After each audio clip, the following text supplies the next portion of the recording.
doesn't help me when I'm kind of prepping for the thing. Hey, welcome everybody to Talking Niagara on Monday, the 9th of December. Hey, this is the last single digit day of the year. Oh, so it's the ninth. Think, Let me get my fingers out. 1, 2, 3. Yeah, okay, it's nice. Yeah. Right. Okay. And basically, okay. So today we're going to discuss a whole heap of things. It was kind of a weekend, an interesting weekend this weekend. So first of all, we had Friday. The French government is collapsing due to the fact that it can't get a majority. It can't get a majority on something. Yeah, Right? It's got a vote of no confidence. Yeah. So, right. We've got regime collapse in Syria, and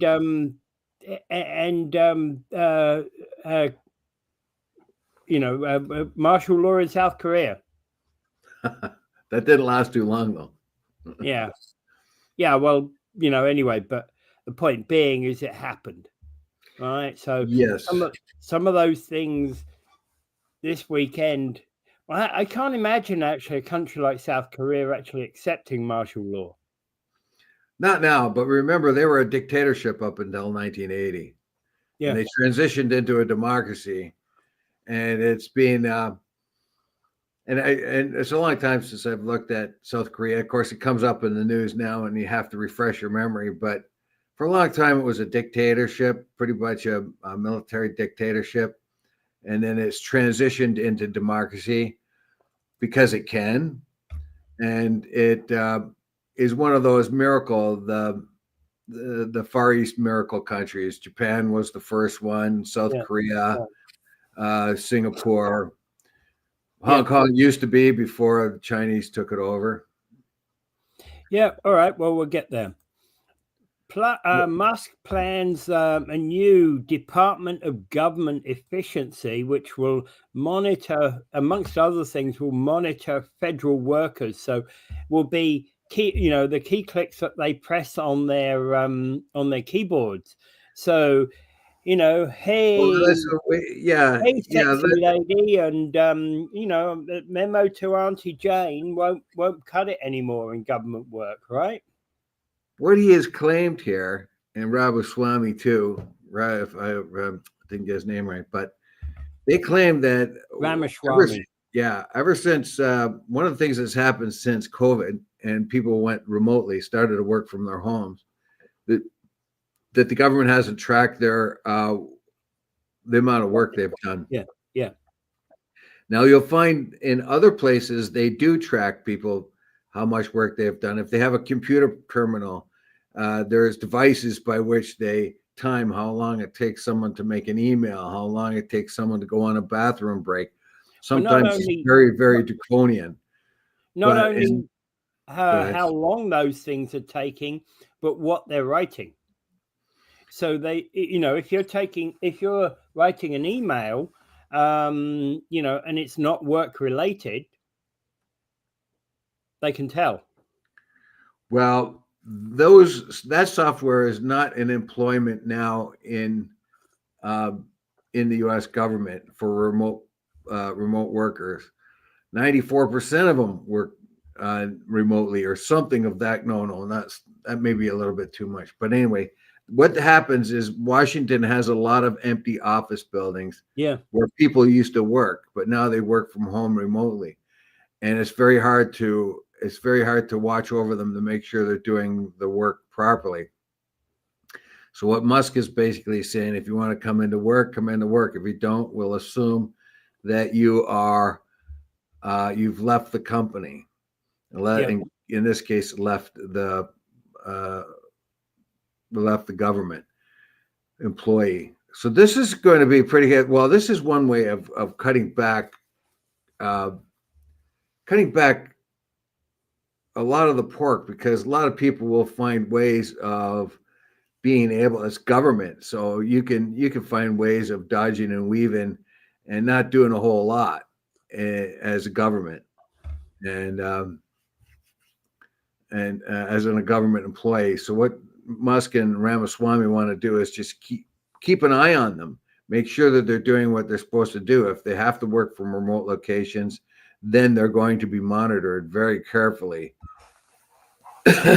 Yeah. Well, you see, many, the thing is that monitoring as a positive negative, all right? Because obviously the unions won't like monitoring. No. And monitoring is, doesn't always give the results that they believe it gives, that it should give. Generally, irrespective of whether unions are there, generally workers don't like being monitored. No, they don't want someone looking over their shoulder all the time. Yeah. But they also know that they can be monitored. And generally speaking, up till fairly recently, monitoring was you couldn't really monitor somebody full time because it would slow their computers, slow their stuff down. Yeah, it depends. Like people in the past have complained about the monitoring system where, they can't go to the bathroom, they can't at the times they want. The oversight by whoever is watching is too strict, and it interferes with them. So they so I don't know. I don't know if they will be able to trim a lot of waste in government. The problem here is, will the Congress allow it? Because they're going to have friends in high places. So the people who are in Congress are going to have friends that work with the government and all that. And of course, different states are going to object to some of these things. The knife to cut the pork from Ramaswamy and Musk has no teeth on its own. It has to go through Congress. So they can come up with as many suggestions as possible of what to do, but none of that's going to happen unless Congress likes it. And right now, I don't think the congressmen in that really like the kind of power that Musk and Ramaswamy are getting. They might just resist on that base alone. Well, there is an already pre-existing government accountability office that looks after a lot of this kind of stuff anyway. That'll be the first place they look for efficiencies. You watch. Yeah, no, I that's exactly what I'm thinking. It's they're looking to replace the government accountability office by the sounds of it.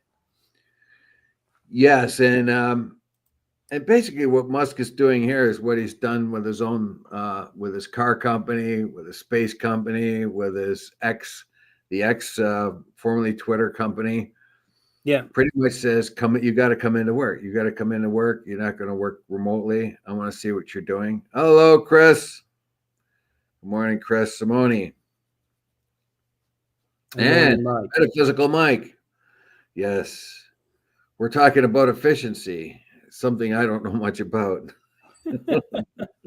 Well, here's the thing. I've seen a lot of this software.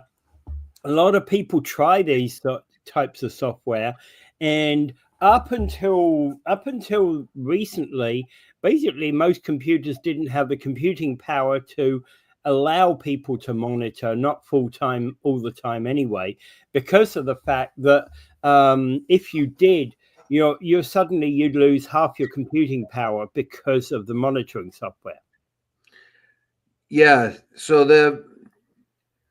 and it was very, very strict. And unfortunately, what happens is once you start to monitor somebody, let's say you're looking over their shoulder all the time, and you see they pick up a hammer to hit something to drive a nail in, and then you say, if you lay the hammer down closer to you, it won't be so far of a reach next time you go get a nail.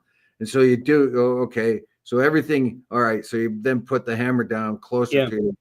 And then you find it because the hammer's too close, you can't get your bag of nails. So the guy says, well, you got to use your hammer left-handed. That way you can get at your bag of nails. And then you get your bag of nails. Well, you should have brought your nails with you rather than you got to bring more nails with you. The trick, Dave, is you got to put all the nails in your left-hand pocket. Pull them out. Put all your nails in the left-hand pocket. Put at least 6 nails in your mouth. Then pull them out and then bang them in. Right? Yes. Well, so that's what my dad used to do years ago. Right? Oh yeah. Yeah. Well, people don't put nails in their mouths anymore. That used to be a thing, though. You're right. Yeah. Yeah. Yeah. That's where they used to hold them, especially roofers. They put the tacks along the mouth and then go boom, boom, boom. Yep. But in any case, can you imagine that? And then I had a boss once, and the guy was over my shoulder all the time, and he would do. One of my jobs was write out order forms for stuff to come from Canada into Libya, and I write these order forms out, and he'd go over them meticulously over and over and over again, and they would just be ordinary things. This is why we need this. This is why we need this. He would just go over and over and over it. Well, I get why. So what I would do, for example, if you were a new worker, I get that I might go over things a few times to make sure that you're doing it right according to the company style. Were you trained? Did you get it right according to your training? Do you remember your training type of things? I can imagine doing that for a week or so. No, this guy was deadly. So what I found out that he was vain. He didn't want to wear his glasses. He was rather vain. So what I did was I wrote the orders very, very small. I wrote the orders very, very tiny, and he would say, oh, you can use more paper you can use more order forms. And I says, well, we're out in the desert, man. It's hard to get these order forms. I got to make use of each one as efficiently as possible. So that was my way of getting him off my back. I would just write the things. I had a really good, big thumbs up from me, man. Yeah. Right. And Chris Simone says nails in the mouth are still a thing. Oh, well, better stop that. For one thing, the guys were getting sick because of the galvanization on the nails. And it's just not a good idea either. You're just going to... I'd rather suspect that what he's talking... Well, you see here, the thing is nails in the mouth. There's probably less use of nails nowadays. Everybody uses nail guns, right? Nail guns, but I never did put them in my mouth because I just had a pouch or something like that where I reached in and got the nails. Yeah. I never did the nail in the mouth thing because you know what? It's... God, you manage swallowing one of those things or getting them jammed in your face, Oh no, that's horrible. But I've done it. I have to admit, I've done it. You're going up more with screws than nails, but you're going up a post or something to try and screw something in, and you've got about 3 or 4 screws that you've got to put in. All right. Yeah, I'm taking them out of my mouth and doing them, Bad idea. Yeah, but they're not the same as they used to be before. Anyway. Depends on circumstances. Most of the time I just put them in my left pocket. Yeah, that's all I do. Or I used to have a pouch. I used to have a pouch where I put a tool belt with a pouch on it, and that would be where I put my nails and screws. But again, stated target, they're looking at optimization, across the whole of federal government. Yeah, so Musk and Ramaswamy, obviously there's going to be a lot. Like, this is government. Of course, it's government. And government is very famous for having a lot of bureaucratic niches here and there where people don't do a whole lot but get paid. Where one piece of paper comes from him, it goes to you, and then you sign it and it goes on. I've heard horror stories about this. A friend of mine's father used to work for the Ministry of Transportation of Ontario, and he told us stories where it was just one big pile of paper where people really didn't do a whole lot. They just signed a piece of paper and moved it along to the next place. Now, being he was an engineer or something like that, so he actually had to go out in the field and work. But and I saw this too. It's not only that, but when I worked for Ontario Hydro, OPG, unbelievable at Nanacoke before that place closed. Even before it, even while it was before it was to be closed, the place was so full of people who didn't do anything. They walked around and they had some sort of title. And if you go into the office, first of all, it was hard to find them if you needed them for anything. And then they never were doing anything. And it was frustrating the people on the floor. Yeah, and that's the part of the problem we have with bureaucracy, is that we do have a bureaucratic problem whereby you've got you've got the chief pencil pusher, who's got his manager, pencil pusher extraordinaire, who's, they've got their manager, who's also another pencil pusher, who's got their manager, another pencil pusher. You've got 15 layers of pencil pushers, each of whom do nothing. Yeah, and it's and when I talked to one of the engineers that was moving to Darlington, he actually refused to go because he said they are absorbing. They don't fire anybody, the government, right? So they don't fire anybody or lay them off. So all the engineers and office staff and stuff from Nanacoke and the other closed down places were being stuffed into hydro and nuclear. Well, he was given a chance to go to nuclear. He says, "I don't want to. I'll sit in a row. I'll sit on a floor with other people, and they'll shift us back and forth, side to side, and we won't do anything. And none of us," he said, "will there'll be no challenges to me as an engineer. I'll just be put in there, and I'll have minor little things to do from here and there, and get a big salary. It sounds appealing," he said, "but I don't want to do a whole lot of nothing. I'm an engineer. I want to do engineer stuff." And going into that environment, it'd be extremely limiting to his career. Even though he would have a lot of money for the rest of his life, really good salary. So that gives you an idea. We could use that efficiency right here in Ontario. You can believe it. Yeah. Yeah, you see, again, though, in any government department, you see a lot of people just twiddling their thumbs. But again, whenever you look at and try to trim down government, most of the time you spend more money trimming government than you do actually making government more efficient. Well, yeah. Yeah, because the government is the one that trims the government. Which means Ramaswamy and Musk may have a different look. They're not government; they're an advisory committee, so they can go in and they don't really have to care how many enemies they make.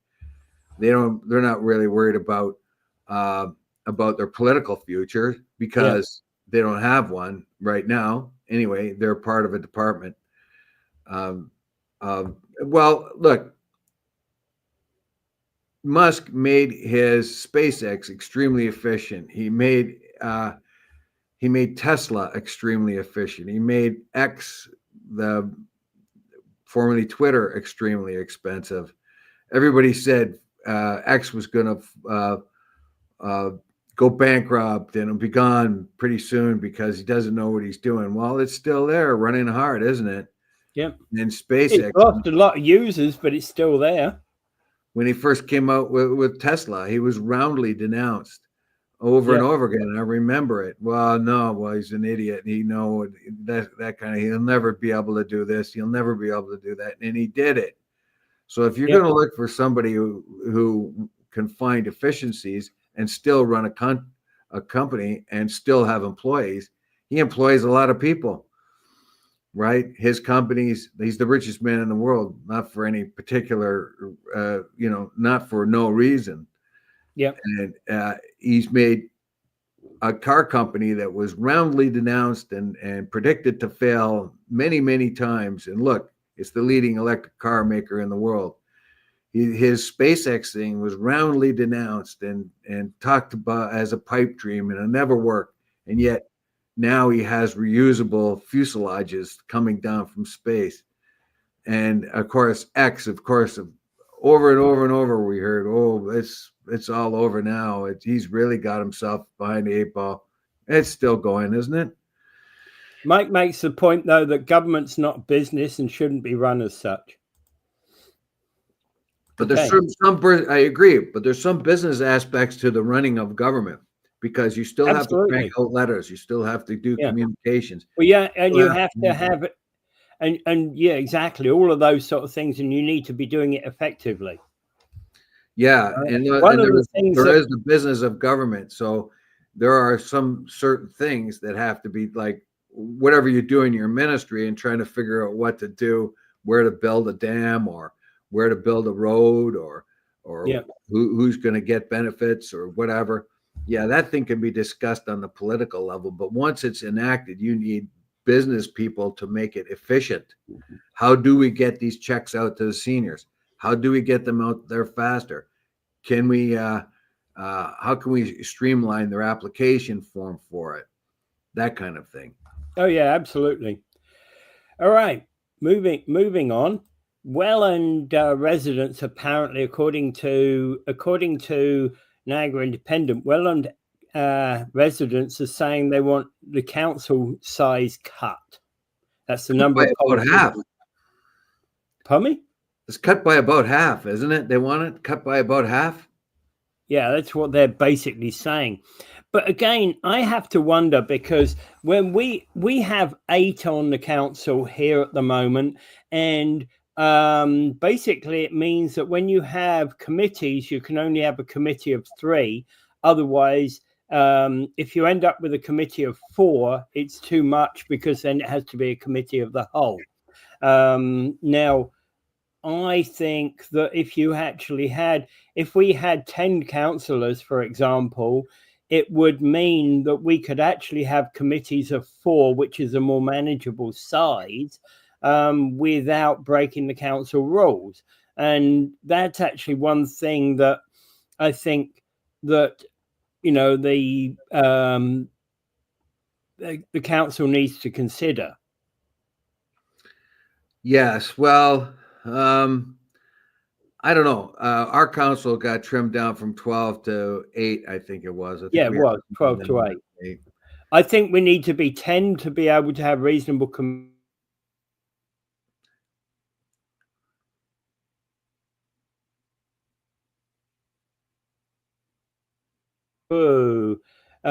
to make comments about the size of the committee, about the size of the council. Well, getting back to Welland, so they actually, the residents have chimed in. They want it smaller. If they do, trim it by what they want, by the number they want. Like anywhere, it says here 61% of respondents said that they wanted the city council size cut to somewhere between 5 and 10 members. City staff have proposed to cut council size to 7. That will save them $250,000 every year in salaries. Yeah. I get that. I get the saving in salaries, 100%. I get that. Welland councillors are paid just over $28,000 for their part-time posts per year at the moment. Yeah. Well, part of what's happening here is a couple of years ago, Welland councillors decided to double their wages, and that triggered here it goes here. It says much of this debate was triggered after councillors nearly doubled their salaries a few years ago. Welland has fewer than 60,000 residents, meaning the city has a councillor for roughly every 5,000 residents. Yeah. And Welland has more councillors than nearby St. Catharines, which has more than double the population of Welland. Yeah, we have with 100,000 population here in Niagara Falls, we have 8 councillors, so we are more than 10,000. 1 in 10,000. Sorry, we've got a higher ratio than 1 in 10,000, so we're about 1 in 13,000, aren't we? I'm not sure, but yeah, that'll probably be pretty accurate. Yeah. But our council probably is not, well, as you said, you kind of want it bigger, but the trend is to go smaller government. Well, it's about practical numbers, basically. Yeah, I would say.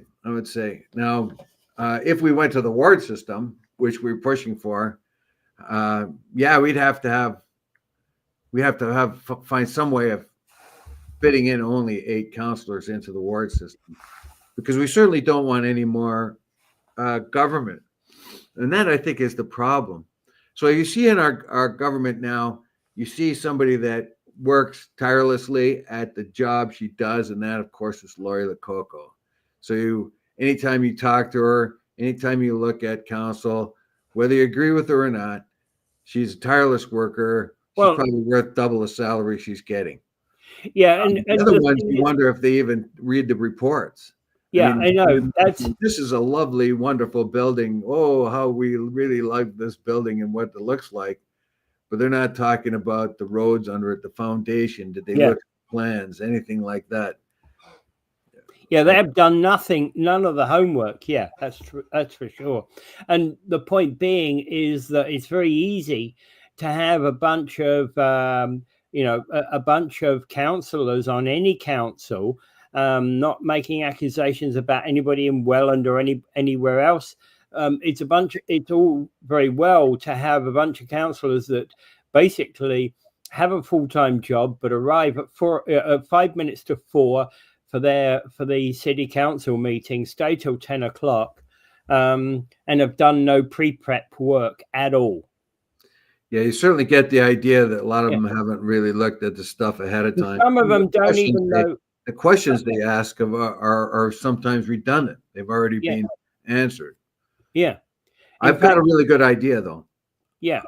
I've got a really good idea for efficiency, and it's my own original idea. We're going to have Elon Musk come to our city council and look for efficiencies.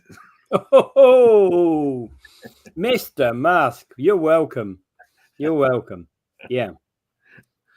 Yeah. So I do have some practical questions, because with anybody, we have a problem here in the Falls where we've got 8 councillors.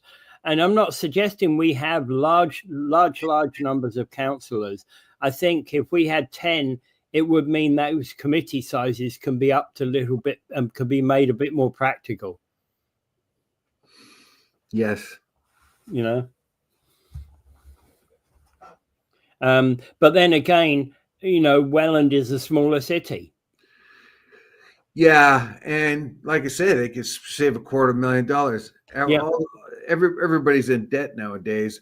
We are kind of lucky here. So one thing our council has done is kept us from getting as deep in debt as like St. Catharines, and that I think that's going to be the real problem going forward, or the real challenge, is to stay within budget, borrow as least amount of money as possible. No government in the West has been able to resist borrowing more than it can afford to pay.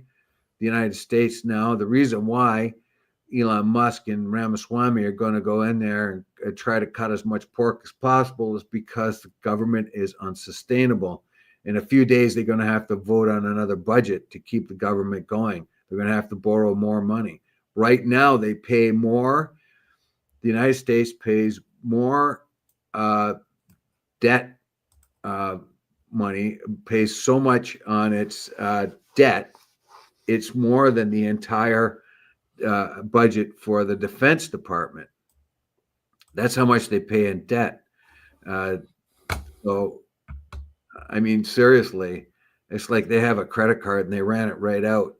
and they have no other choice but to keep borrowing and borrowing and borrowing. They can't seem to be able to control themselves. So, and I think that's the same with our government here too. You remember the famous words, well, we're going to borrow a lot of money for infrastructure, but it will pay for itself. You're adding to the national debt, yeah, but it will pay for itself. Yeah.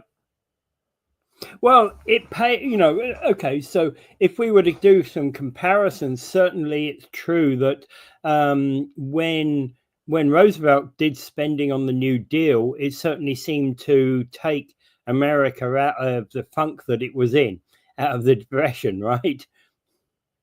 That was a brave change. Dave?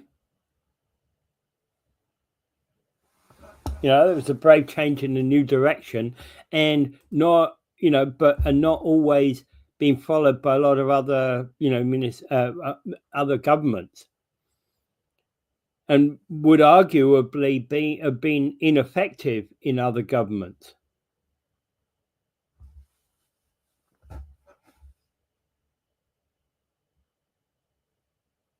Yeah. So we've lost Dave there. Okay. So also the other thing that needs to be considered there is probably that, hey, yeah. So I was going to say the other thing that needs to be considered there, of course, is that city councillors will probably vote against it because they're going to go, I'm going to lose my job or my extra job. Well, we'll see about that. Their next election there is 2026. They may be able to hang on until then, but it'd be very, very, if the residents on whole want a smaller council and that maintains itself, if they continue with that, so they could save, well, $250,000, it's pretty hard for the councilors to then vote against it. Yeah. And so they're going to have to do what the people want. And they're probably going to try to save as many of the councilors as possible. The city staff wants to cut down to 7. They'll probably try to hold on to up to 10. And because they're a sweet little piece of change coming in every year, eh? $28,000. That's nice. Yeah. It's a nice piece. And as you say, especially for some people who show up 5 minutes before council meeting, do no prep whatsoever, that's a nice little earner. Not to mention, and I know I'm being cynical, not to mention also the other committees that people are on, where their attendance at such things often happens. If you follow what happens with Niagara Falls, they could be paid anywhere between $50 and $80 for attendance. Yes. So there you have it. And Karen makes a point. Many of our city staff are on the Sunshine List, and many of our councillors get paid to attend other committees, just like I said. Yeah, how many of them are on the Sunshine List? Yeah. And who said residents want a size cut? How many people voted in Welland elections? Yeah. This was actually, just so everybody knows, this was an opinion piece written by in the Niagara Independent, written by Jay Goldberg, who's director of the Canadian Taxpayers Federation. Right. So put that into perspective. So he actually is a person who would generally be looking for, greater efficiency within municipalities, within government. Yeah, he's well, you need guys like that. You do. You need guys like that, and if he's doing his job well, I hope he is, and I hope his reporting is objective. If that is the case, if he's getting like we really need guys like that for sure. Well, we have to point out when we do articles like this, because we are looking at spurring debate, actually having people think of alternatives. And sometimes when it comes down to people like Jay Goldberg, yeah, we've got to think about things in a radically new way. Well, because he's the Ontario director of the Canadian Taxpayers Foundation.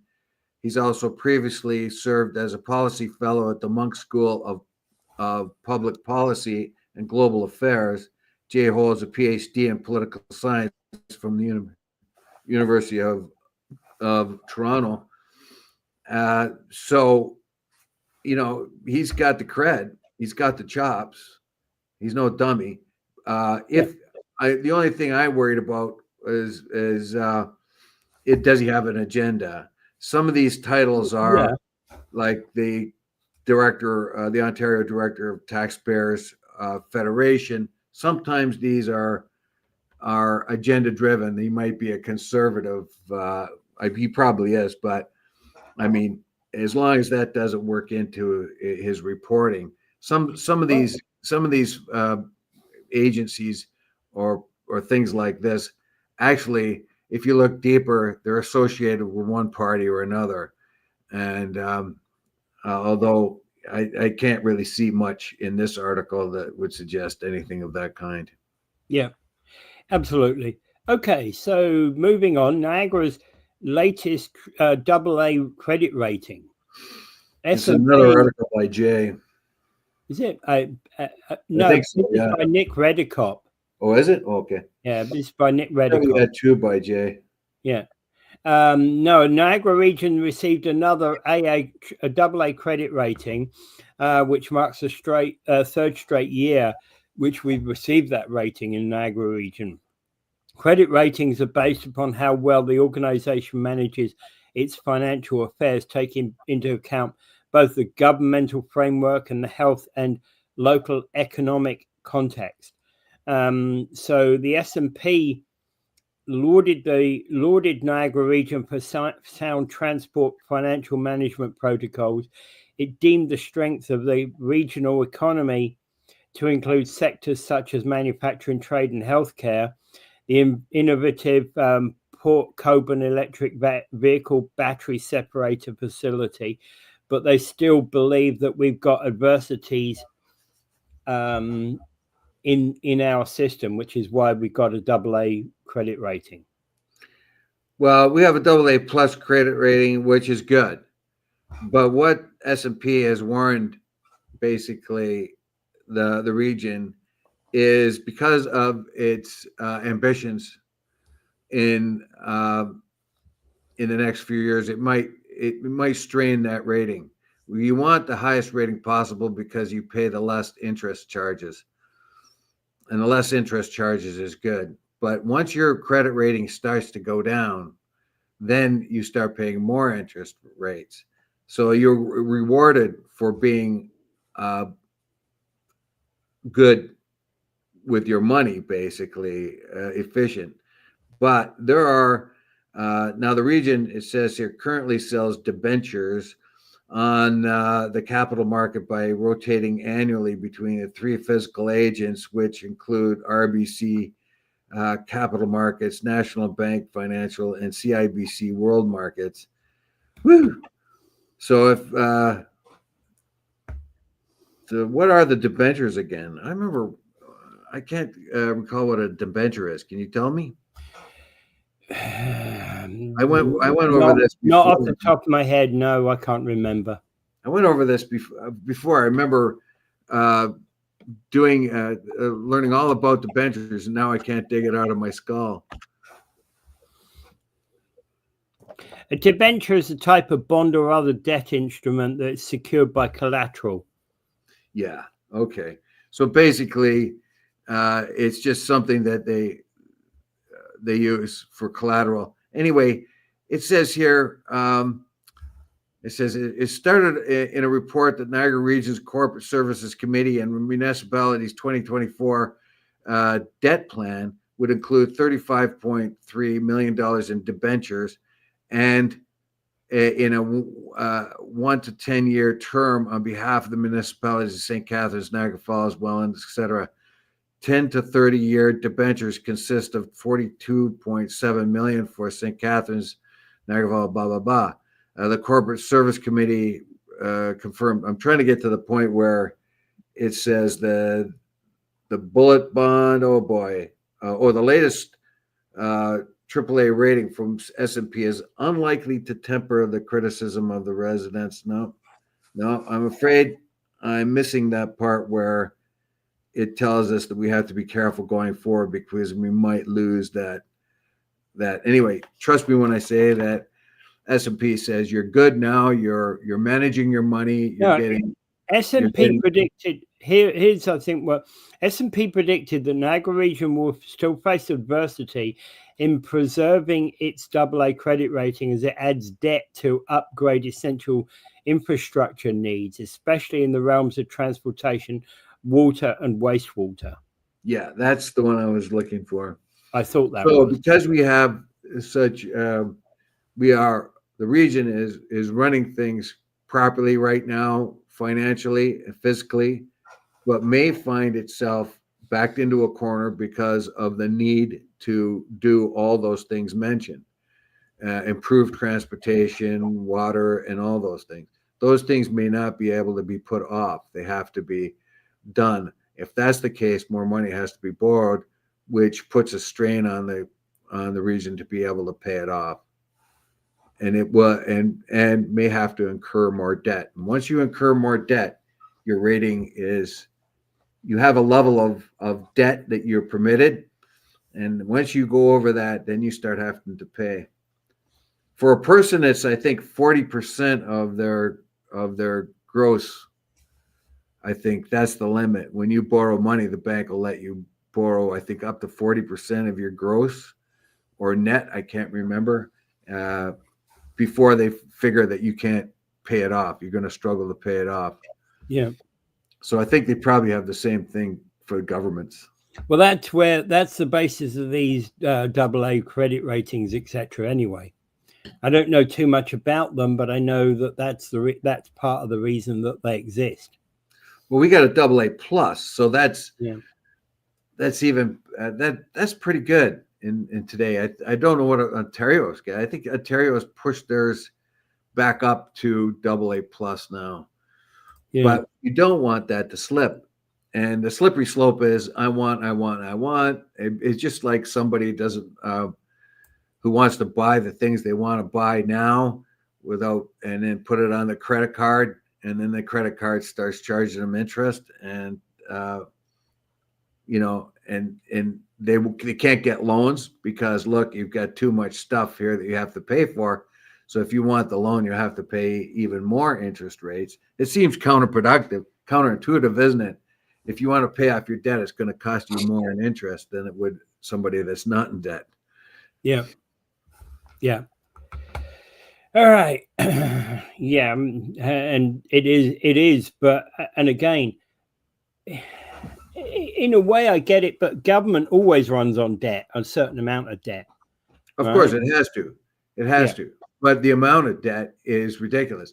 If you go back to 1968, when Lester B. Pearson balanced the budget, he paid off the war debt, he balanced the budget, and the government was borrowing 10% of what it had the GDP. So it was easily manageable. When Pierre Trudeau Sr. got in, he did massive amounts of spending and plunged the country into debt. It all went to hell, yeah. I know. And it's never been able to get out. And there was a very, very Chrétien and Martin, particularly Paul Martin, got everything under control back in the 90s. But I think that makes the banks very, very nervous when they don't have the government by the you-know-whats with that.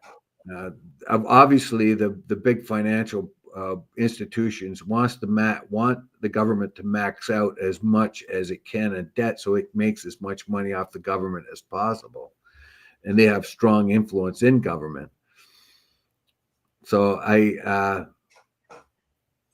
right now, to become austerity and be able to, they say that the American debt will never be able to pay for. I don't really want that to happen here in Canada, and the laissez-faire attitude of of the liberals. Oh well, yeah, we have the GDP, we have the best GDP to ratio in the G7, which just means we're going into debt a little bit slower than everyone else. I don't think I think with the government, you're going to have to look at it as if it's your household expenditures. What can you, the household expenditures. So you have your fridge is getting a bit old, but you can't do anything about it today because your stove is old. So which one do you want to do first? You don't do both. If you do both, now you're in trouble because you're in big debt. Oh yeah. And that's a balancing act. It's a balancing act that cities go through all the time. Yes, cities, governments of all kinds. Yeah. And so long as we keep that balance, as long as we keep that balance in perspective, we've got to build new things. We've got to build, we respond on things like parks and that, but it's got to be done in balance. There's kind of fine pedaling going on here. Yeah. So in analysis, though, basically, it's nice to know that this is an article where it really tells you that undeniable fact that the S&P 500 says that the region has a double A plus rating, and it deserves it. But the article also warns the region that you have big expenditures coming up, which will challenge that rating if you do too much at once. That is a lot of capital outlay, and you may not have the means to be able to pay it off well without incurring more debt and having to pay more interest charges. That is a good warning. And for the citizens of the Niagara region, that's a very good article because it tells you, well, the major financial institution, S&P, figures we're doing a pretty good job financially, but we have to look out going forward. And this will now let us be able to hold our counselors accountable because we already know when they say, okay, we want this and we want that, and we're going to spend this and that. And you can say, well, to your counselor, you can say, look, that's a lot of money and it's going to put us in debt and that's going to come back to haunt the taxpayer. Yeah. All right. Let's move on. Syrian leader Assad has fled the country following the collapse of his regime, and he's actually gone to Russia, according to one Kremlin source. And this brings to an end 56 years of Assad ruling with basically him and his father. Yeah, one dictator followed another dictator. Yeah. So the Bashar went bye-bye. And it is a remarkable set of circumstances that got him to go. That war, the Civil War has been going on for a very, very long time. And Assad has been able to, 14 years now, I think it is. And Assad has been able to hold himself together. Remember the Arab Spring and how it toppled. The Arab Spring toppled Hosni Mubarak in Egypt. It led to the consequences of Libya, of the Libyan dictator. He's gone. It changed life in other one as well. Was it one next to Libya? Oh, Tunisia, you mean? Tunisia, yeah. Tunisia, yeah. So the Arab Spring wasn't going so well in Syria. The people were out on the streets looking for more democracy, and they would hope that Bashar al-Assad would give them more democracy because he seemed like a nice guy. He was a medical guy, ophthalmologist, I think, or an optometrist or something like that. And he didn't really seem to have a whole lot of interest in government. As a matter of fact, his older brother was the guy that was supposed to replace the dictator father. However, he ended up with the job, and he brought in things like internet, and he looked like a nice guy, but no, he wasn't. He just went and did whatever his father did before him, which was a draconian kind of dictatorship. The Assads have been extremely brutal. His father nearly destroyed a complete town that rebelled. That was Homs. Remember Homs, where they surrounded the city and just blasted it with artillery pieces when it rebelled. And anyway, but the Syrian government under the Assad regime, looked like it was a stable part of the power sharing that was going on in Syria. They still control 60% of Syria at just a few weeks ago, and they looked like, like it was going to be like that. There was going to be this little enclave, that little enclave, and they all sort of fought each other, sort of balanced each other off. Well, all of a sudden, who comes along?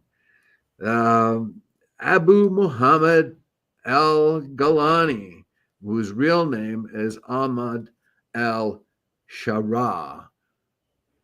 In the northwest corner of Syria, around Idlib, these guys managed to hold out when Syria and Russia pretty much secured power for a time. They held out there. And this fella, who used to be part of Al-Qaeda, and he was very brutal before, he said that Syria had no room for the Druze, the Alawites, or the Christians.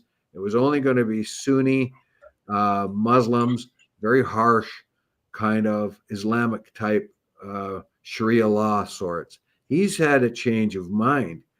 He has disassociated himself with ISIS, disassociated himself with the other groups, and said that, yes, we're going to be an Islamic country, but all the different, and there are a ton of different ethnic groups in Syria, Arabs, Kurds, Turkics, there's Armenians, there's Druze. And not only that, but there's also all kinds of variations of religions of Islam and Christianity there. So we see now that he has now offered everyone an olive branch and saying Syria is going to be a country for all. It's going to be an Islamic republic, but we're open to every religion. That's very much like the original Arab Caliphate. When the Arab Caliphate conquered everyone, it allowed most religions to have continue. They didn't try to force them into becoming Muslims or anything else like that. They offered them says you can become Muslims or you can stay where you are and pay a tax, but the tax wasn't very high. Yeah. I think that's the kind of guidance he's doing right now, because he said the exact opposite at times before. And so, well, I think the tide has turned on people like ISIS and Al Qaeda, right? And basically, I think that this person winning power is recognition of that. You have to wonder how much the Americans were involved in this in the background, because this was certainly Turkey has been. Well, yeah, Turkey has been for sure, but this guy is very good at bringing people together.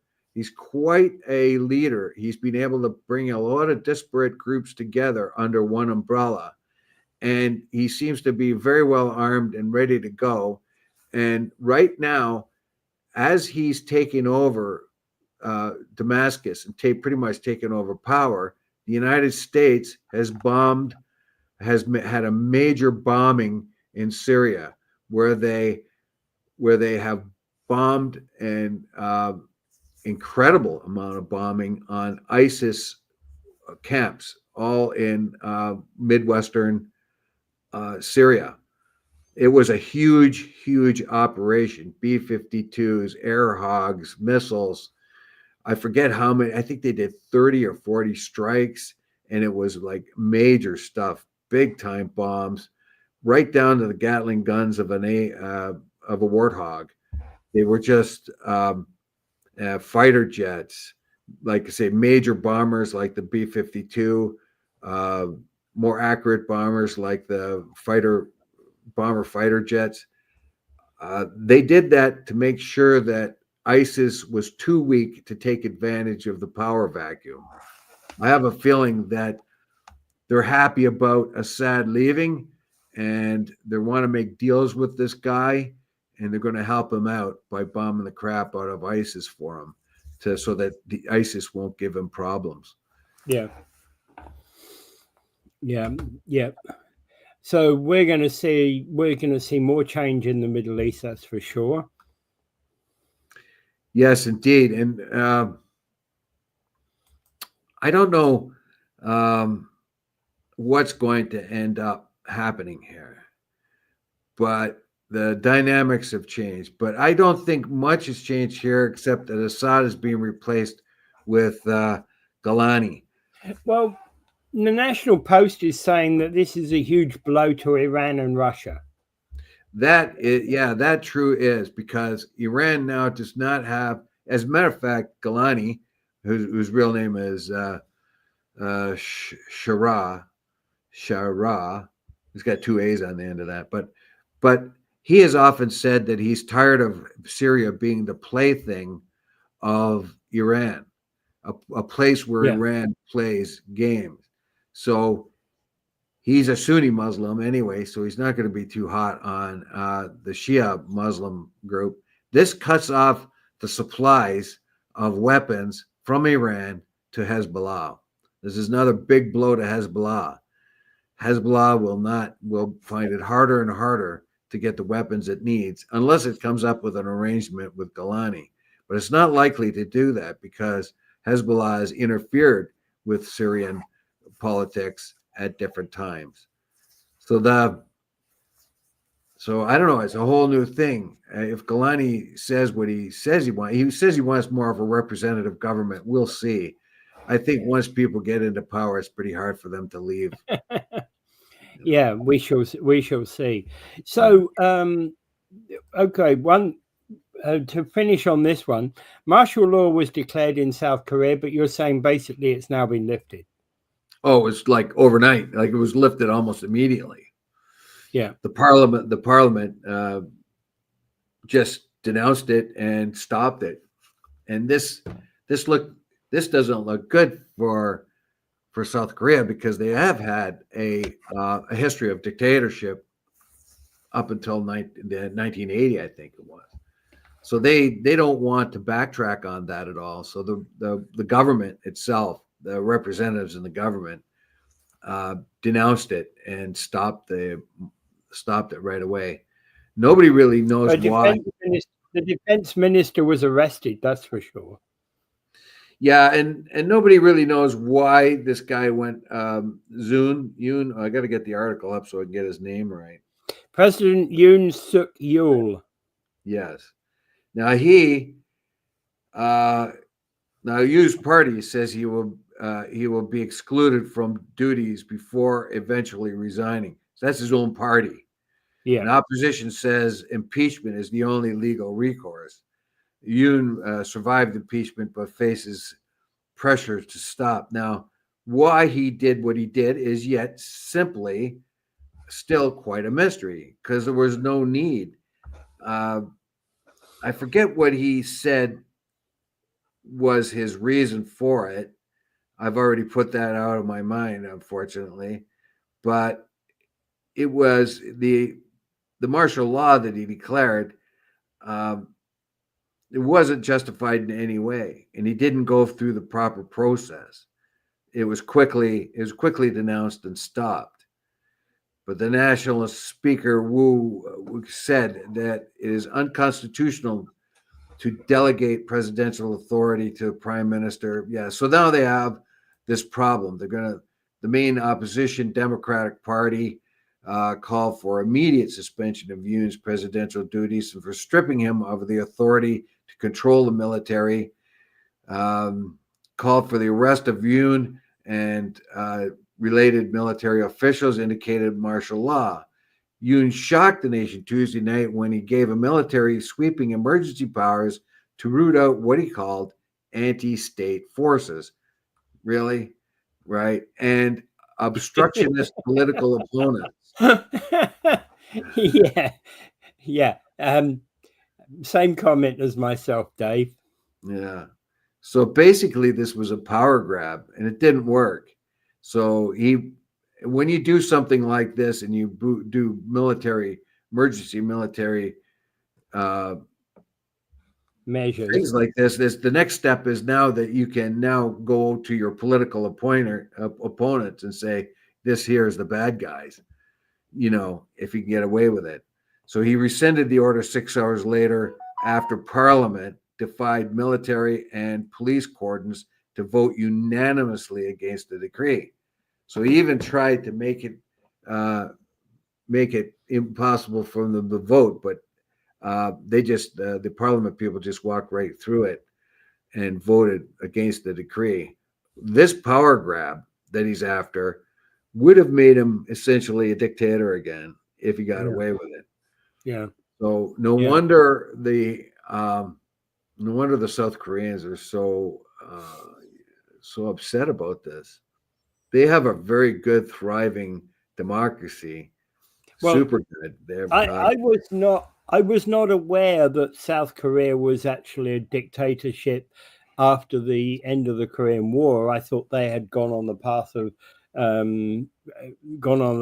of democracy prior to that. But anyway, that's fine. Thank you for educating me on that. And the point being is, when you hear about this and when you combine it with what's going on in what's going on in Syria, you actually have to question how safe any government is, especially since also we haven't discussed it, the question about France.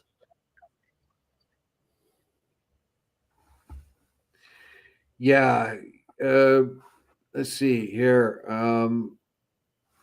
It talks about Chun Do-hwan, was South Korean politician, army general, and military dictator who served as the 5th president of Korea from 1980 to 1988. So it was a little later than I thought that he was a military dictator. And then, of course, after that, the democracy began. But I thought it actually started in 1980. Well, I was wrong. And also remember too, the dictatorship of Taiwan. It is now a thriving democracy, but it began as a dictatorship under Chiang Kai-shek. Yeah, we know that. Yeah. Yeah. All right. Yeah, I'm just not as familiar. I'm just not as familiar with Korean history as I am with Chinese and Japanese history, and even there, I'm not the greatest. Don't have the greatest knowledge. Well, dictators are pretty bad most of the time, but you can make the argument they're not always all bad when you look at Singapore. When Singapore was starting off, they had a lot of disparate ethnic and religious groups, Indians, Chinese, Malays, you name it. There was a bunch of them, and they were always fighting, and they were always hostile to one another. One of the guys, I can't remember his name, he took power, and he became what you might call a benevolent dictator. He made rules very, very strict, came down on everyone with the same very extreme laws, and he came down with harsh penalties, but everyone was under the same law, and he was able to get everybody in line and build the country, and he kept that way, but he used it using dictatorial powers. Yeah. The guy that's running Ecuador right now, or no, is it El Salvador right now, that was full of gangs and roots to cocaine roots and so on. He's just called military law and arrested all the gang members. He's got 60,000 in jail, and finally, people can walk down the street safely. No one's being. The gangs ran the roost. Now it's safe, but he's made himself a dictator. Duarte too. He stopped a huge amount of crime in the Philippines, but he was a harsh dictator. I don't know. I hope we don't. Well, sometimes, you see, sometimes they dictators curtail the worst violence and that more effectively than a democracy does, but not always. Yeah. So and sometimes a dictator, you're better off, as a normal working person, you're better off under a dictator than you are under a democracy. Sometimes. I'm wondering, it would have to be special circumstance. I can't see a dictator doing any good here, because we can tighten up our laws and the ebb and flow. Like, for instance, we complain about about our sort of catch and release criminals and stuff like that. Well, we could change the law, but we don't. But exactly. It's not out of hand like it was in El Salvador, where the gangs were ruling the world. Ruling the country. And besides which, if you with our system of government, generally speaking, we'd be saying, well, the most you've got to wait for getting out of a government you don't like is 4 years, right? Yeah, but on the other hand, you can see like guys like Xi Jinping.